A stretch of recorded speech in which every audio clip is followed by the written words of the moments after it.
Bienvenue sur la chaîne des techniques professionnelles pour les bacs pro ASSP. Toilette du visage de l'adulte. Préambule. Se renseigner sur l'état de santé du patient avant le début du soin. Douleur, nausée, proposer un urinal ou un bassin. Fermer portes, fenêtres et rideaux si vis-à-vis, mettre en place un paravent. Toujours privilégier le maintien ou le retour de l'autonomie. Ainsi, vous prendrez soin de proposer au patient de réaliser lui-même sa toilette du visage et de le guider si nécessaire. Les objectifs. Assurer le confort et l'hygiène du patient, valoriser l'estime de soi.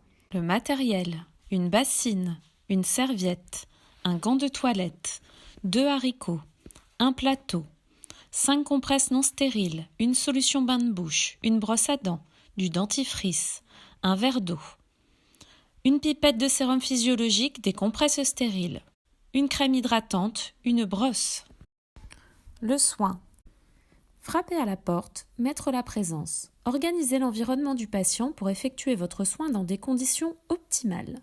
Ajuster la hauteur du lit, remplir la bassine d'eau à la température souhaitée par le patient, lui faire tester et réajuster si nécessaire.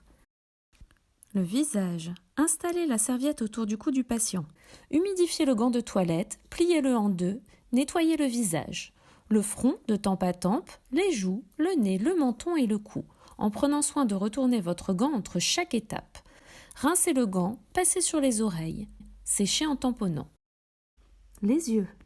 Prendre les compresses stériles, mettre le sérum physiologique et se saisir de la compresse par les coins sans toucher le centre. Technique du parachute. Passer de l'intérieur de l'œil à l'extérieur sur la paupière supérieure, puis retourner la compresse et faire la paupière inférieure.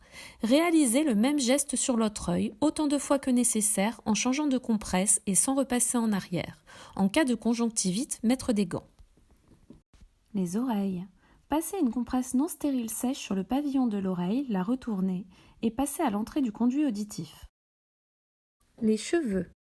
Mettre une compresse sur la brosse ou le peigne s'ils n'appartiennent pas au patient. Brosser les cheveux et évaluer l'état capillaire, nécessité d'une capiluve ou coiffeur. Ôter la compresse en emprisonnant les cheveux, la jeter dans le haricot. L'hygiène bucco-dentaire.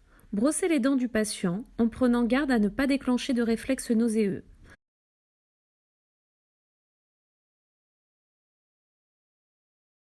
Un soin de bouche peut être proposé avec l'utilisation de bâtonnets imprégnés ou de bâtons mousse à tremper dans la solution de bain de bouche. Hydratation. Utilisez la crème hydratante du patient, déposez quelques touches sur le visage et massez de l'intérieur vers l'extérieur. Cela doit constituer un moment de détente pour le patient. Proposez un miroir. Réinstallation.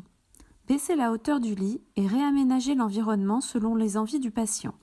Réalisez un lavage simple des mains au savon, enfilez une paire de gants à usage unique, rincez la bassine et la nettoyez au spray désinfectant. Ôtez la paire de gants à usage unique, nettoyez vos mains au chat et rangez l'environnement de la salle de bain. Quittez la chambre, retirez la présence, nettoyez et rangez votre matériel. Je contrôle la qualité de mon travail. Le patient est propre et il n'y a pas de traces d'humidité, surtout dans les plis. Effectuez vos transmissions. Rappel, il n'y a pas qu'une technique de soin, tant que la sécurité, la pudeur, l'hygiène, l'ergonomie et l'économie sont respectées. Et n'oubliez pas, abonnez-vous.